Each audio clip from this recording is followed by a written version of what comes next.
알아도 가는 길이라는 제목으로 말씀 전할 때에 많은 은혜 받으시기 바랍니다.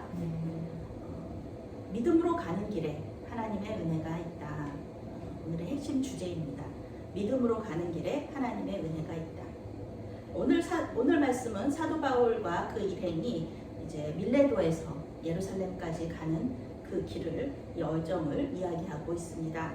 사도들의 전도 이야기가 이제 사도행전인데 그 액츠라고 하죠. 활동들. 그런데 오늘 말씀은 이 전도 이야기, 사도행전이라기보다는 여행기의 그 특징을 가지고 있습니다. 어디서부터 어디까지 이렇게 가고 어디서부터 어디까지 이렇게 가고 그 중간에 누구를 만나고 이런 여행기의 그 형태를 가지고 있습니다. 이제 바울은 밀레도에서 에베소 장로들과 함께 교제 나누고 그리고 이별을 하고요. 그리고 이제 예루살렘으로 출발을 하게 됩니다. 사도 바울은 고스, 로도, 바다라를 거쳐서 이제 두로에 도착합니다. 두로면은 거의 예루살렘에 도착한 거죠. 그런데 이제 두로에도 교회가 있었다는 겁니다. 그래서 두로 교회를 찾아서 그곳에서 이제 두로 교회 성도들과 교제 나누고 그러면서 일주일 동안 머물렀습니다. 성경은 일주일 동안 무엇을 했는지 이야기해 주지 않아요. 그렇지만 아마도 부흥회, 우리가 지금 우리 목사님들이 많이 이렇게 다니시면서 하시는 부흥사 목사님들이 이렇게 말씀 전도하시잖아요. 말씀 전해주시잖아요. 지금 해외에도 많이 나가시는데 아마 그렇게 하지 않았을까? 사도 바울로부터 이제 말씀 사경회가 있지 않았을까? 우리는 그렇게 생각을 할 수가 있습니다. 바쁘잖아요. 지금 사도 바울은 지금 빨리 예루살렘으로 가고 싶어 하는데 그런데 일주일이나 두로 교회에 머물렀었다는 것입니다. 그런데 두로 교회에 예언의 은사를 가진 성도들이 있어요. 그런데 그 성도들이 바울에게 예루살렘에 가지 말라고 그러는 거예요. 그렇게 권면하는 겁니다. 사도 바울은 자기가 예루살렘에서 어떤 일을 당할지 알고 하나님을 만난 그 예수님을 만난 그 다메섹에서부터 계속해서 자기는 이렇게 죽음을 각오한 사람이잖아요. 그런데 이 예언의 은사 받은 사람들이 계속 얘기해 주는 거예요. 성령의 인도하심을 받은 사람들입니다. 성경에 나오죠. 성령께서 그렇게 알려주신다는 거예요.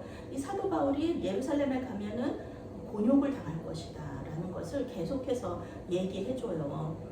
그런데 사도 바울은 알면서도 그 길을 가는 겁니다. 그런데 왜 자꾸 성령께서는 말해 주시는 걸까요? 갈 건데 그런데 자기들이 얘기 안 해도 갈 거고 자기들이 붙잡아도 갈 건데 말리라고 그렇게 얘기해 주시는 게 아니죠. 가지 말라고 말리라고 얘기해 주시는 게 아니라 사도 바울을 위해서 기도하라고 계속해서 알려주시는 겁니다.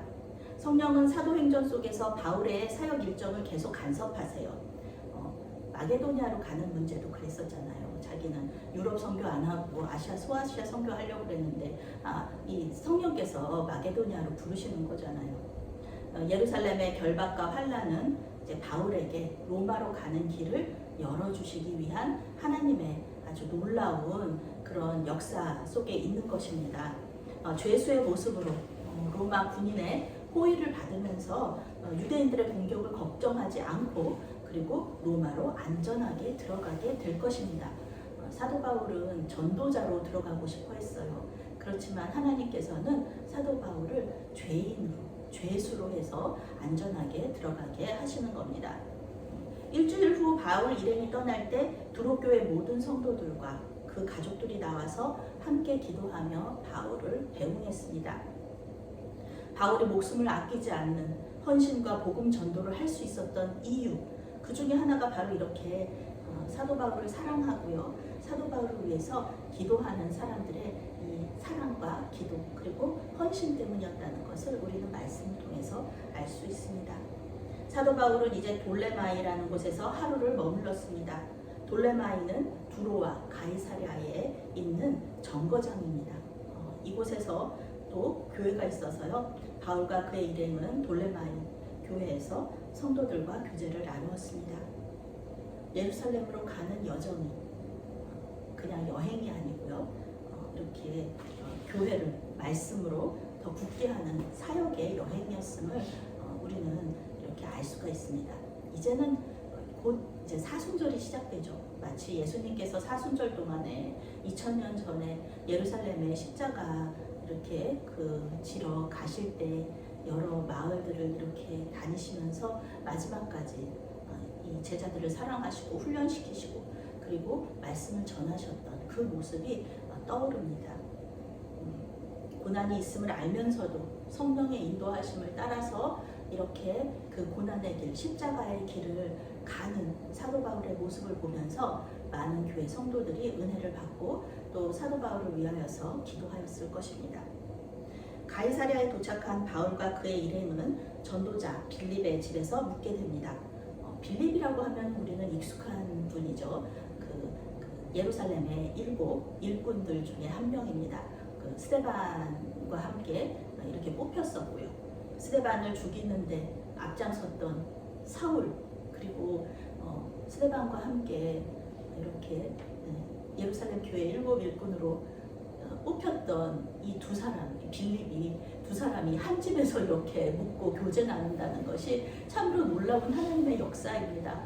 어떻게 생각하면 두 사람은 원수잖아요. 그런데 이 원수들이 주님 안에서 변화돼서 원수가 사도 바울이 변화돼서 이렇게 빌립의 집에서 함께 묵으면서 같이 이렇게 교제 나눈다는 것 자체가 이게 놀라운 기적이고 또 하나님의 역사라는 것입니다. 그런데 여기서도 마찬가지예요. 여기서도 사도 바울은 또 경고를 받아요. 빌립은 사마리아에서 복음을 전하고 또 이디오피아 내시에게 세례를 준 후에 가이사랴에 정착합니다. 그런데 이 빌립에게는 처녀로 예언하는 은사를 가진 딸 4명이 있어요. 이 4명과 함께 같이 가이사랴 교회를 섬기고 있는 거예요. 그런데 이 처녀로 예언하는 은사를 가진 이 딸들, 여기서 예언하는 은사라는 건요, 단순히 미래의 일을 얘기하는 것이 아니라 이 말씀을 풀어주고 해석하는 일, 설교하는 일도 예언입니다. 그래서 우리 목사님들이 예언의 은사를 받았다 이러는 것은 뭐 미래를 알려주고 그러는 게 아니고요, 설교를 잘하는 은사를 받았다라는 거랑 마찬가지인 말입니다. 설교를 포함해서 하나님 말씀을 전하는 것, 그것이 예언의 은사죠. 초대교회 때에 여성 사역자들이 굉장히 활발하게 이렇게 활동했다는 것을 오늘 말씀을 통해서 알 수가 있습니다. 복음전도 활동을 아주 활발하게 했다. 여기서 빌립의 4명의 딸들이 전부 다 예언의 은사 받아서 하나님 나라 일을 하면서 교회를, 가이사랴 교회를 섬긴다는 거잖아요. 며칠 후에 아가보라는 선지자가 빌립의 집에 찾아왔습니다. 이 딸들도 그런 얘기를 했는데요. 이 아가보 선지자도 똑같은 얘기를 하는 거예요. 아가보 선지자는 15년 전에 예루살렘에 기근이 일어날 것을 미리 예언한 사람입니다.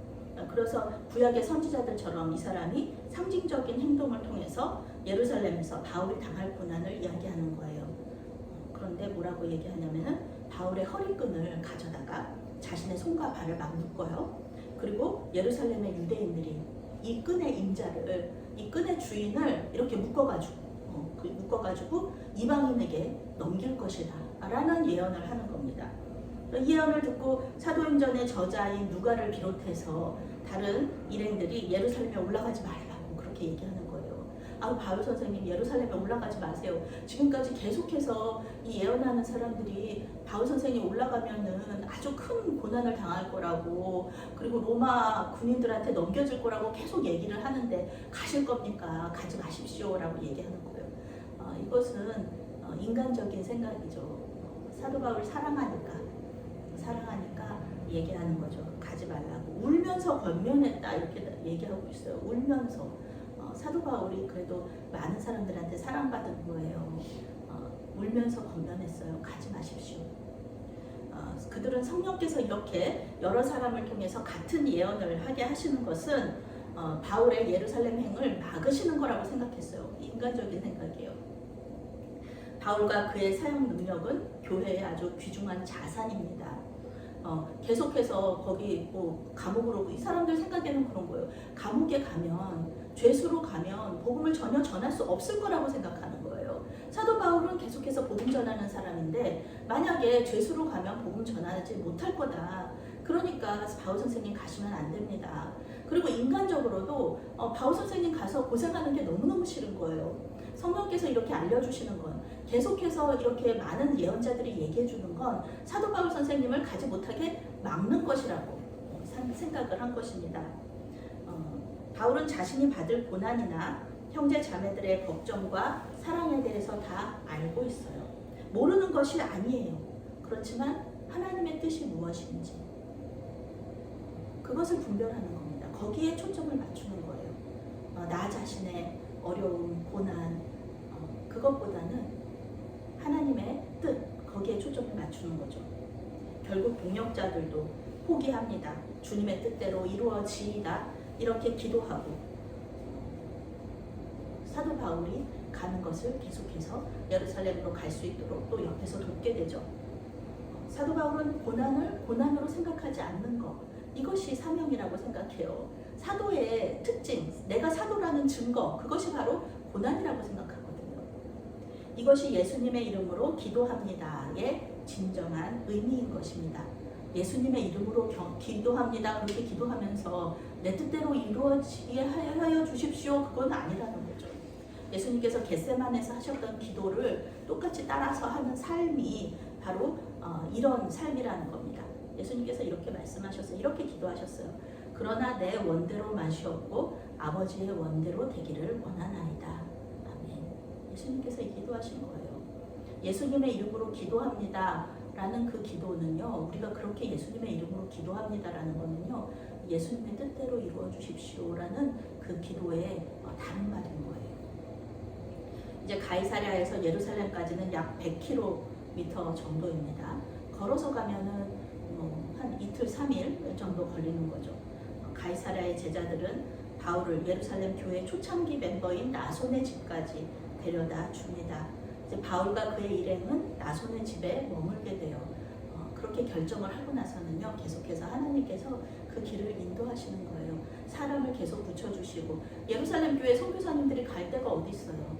예루살렘에 아는 사람들도 없는데, 그런데 누가 이 사도 바울을 또 가면은 어려움을 겪게 될 거라는데, 사도 바울이 가는 곳마다 유대인들한테 죽임을 당할 그런 위기에 항상 처하는데 누가 사도 바울을 집으로 초대하겠습니까? 그렇게 생각했었는데요, 아니에요. 하나님께서 나손이라는 사람을 준비하셨어요. 그래서 예수님이 그 6월절 식사를 하시기 위해서 어디로 갈까 이렇게 제자들이 물었을 때 그 마가의 다락방 그쪽으로 이렇게 인도하시잖아요. 그런 것처럼 주님의 일을 하는 데 있어서는 이렇게 주님의 뜻을 순종할 때 고난만 있는 것이 아니라 이렇게 돕는 손길들도 있다는 것을 우리는 알 수가 있습니다. 사도 바울은 계획대로 오순절 전에 예루살렘에 도착했습니다. 여기서도 일주일 지내고 여기서도 또 하루 지내고 막 이러면서, 그리고 또 여기서도 또 교회를 돌보고 그러면서 6월절 전에 못 갈 것 같이 막 그렇게 생각을 했지만 사실 하나님께서 모든 것 가운데 인도하시고 합력하여서 선을 이루는 가운데 사도 바울의 계획대로 오순절 전에 예루살렘에 도착을 했습니다. 그리고 믿는 형제들에게 따뜻하게 환영을 받았습니다. 이제 예루살렘 교회에서 선교 보고를 할 것이고요. 그리고 구제헌금을 전달하게 될 것입니다. 오늘 말씀에서 사도 바울은요, 자신이 받을 고난을 다 알고 있으면서 그 길을 가게 됩니다. 믿음으로 주님께서 가신 십자가의 길을 따라갑니다. 사도 바울은 성령의 인도하심에 순종하고 있습니다. 예수님을 믿는 것이 어떤 것인지, 예수님을 따라가는 그 길이 항상 좋은 일이 있고 형통하고 꽃길이고 그렇지 않다는 것을 이렇게 알려주는 거죠. 예수님을 믿을 때 우리는 성령의 능력을 받지만 또 고난도 같이 받습니다. 사도 바울은 고난을 받는다는 것이 하나님의 뜻에 순종하고 있다는 그 증거라고, 그것이 사명이라고 이렇게 말하고 있어요. 고난을 받는 것, 그것이 주님의 길을 잘 따라가고 있다는 그 증거라는 것이죠. 그러나 그렇다고 해서 고난의 길, 십자가의 길을 걷는 것이 쉬운 것은 아닙니다. 믿음의 길은 때때로 힘들고 어려워요. 예수님도 그 십자가 고난을 이렇게 그 잔을 지나가게 해달라고 기도하셨잖아요. 쉽지 않은 겁니다. 어려운 겁니다. 사실 우리 힘으로 그 길을 가는 것은 불가능합니다. 그래서 성령께서 능력을 주시는 것입니다. 우리는 성령의 능력을 받아서 주님께서 가신 그 길을 따라가는 것이죠. 그래서 그 길을 가기는 가는데요. 근데 성령의 능력 받았다고 해가지고 그 길 가는 게 쉽지 않습니다. 그래서 주님께서 우리에게 돕는 손길을 붙여주시잖아요. 오늘 말씀에서도 믿음의 길을 가는 바울에게 돕는 손길을 많이 붙여주시는 것을 우리는 알 수가 있습니다. 물론 눈물로 작별했던 에베소 교회 장로들, 그를 위해서 기도했던 그 동역자들, 또 그를 환대했던 교회들, 성도들 모두 이렇게 사도 바울을, 예루살렘으로 올라가는 사도 바울을 이렇게 걱정하고 또 막고 눈물 흘리면서 가지 말라고 얘기하기도 했지만 그것이 다 사랑이잖아요. 그들로부터 받는 사랑. 하나님께서 사도 바울을 위해서 준비하신 사람들이었고요. 하나님께서 그들을 통하여서 사도 바울을 계속해서 격려하고 있잖아요. 가지 말라고 그래도 가는 거. 그러면서 이 사람들의 복음, 이 사람들이 복음을 믿고 예수님을 영접하고 이렇게 자유를 얻고 죄로부터 자유를 얻고 또 하나님을 그렇게 사랑하고 그런 모습들을 보면서 자기가 이렇게 한 것에 대해서 하나님께 감사하고 영광을 돌리는 것이죠. 그리고 앞으로도 계속해서 그 일을 하겠다고 결심을 하는 것입니다. 그들의 사랑을 통해 하나님의 사랑을 더 깨닫게 되었기 때문에 사도 바울은 주님의 뜻에 순종하며 고난의 길을 끝까지 걸어갈 수 있었던 것입니다. 그러니 여러분 힘들어도 믿음의 여정을 계속해서 걸어가시기 바랍니다. 아멘. 우리가 믿음의 길을 갈 때 하나님께서 우리에게 필요한 사람들을 붙여주시고요. 그들의 사랑을 통해서 하나님의 사랑을 알게 하시고 또 그분께 영광을 돌리게 해주시는 것입니다. 십자가의 길은 앞에 고난만 있지는 않습니다. 영광도 있어요. 우리는 십자가의 길에 고난만이 아니라 은혜와 사랑도 있다는 것을 이미 알고 있죠.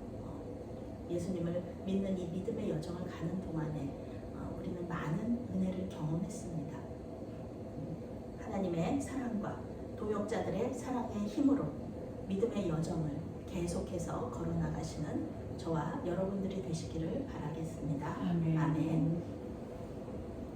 사랑의 하나님, 믿음으로 사는 것이 버거울 때마다 우리에게 보내주신 동역자들을 통해 주님의 사랑을 보여주시니 감사합니다. 아멘. 주님의 은혜가 놀랍고 또 놀랍습니다. 우리의 믿음과 순종을 통해 주님의 뜻을 이루어 주시고 홀로 영광 받아 주시옵소서. 아멘. 예수님의 이름으로 기도합니다. 아멘.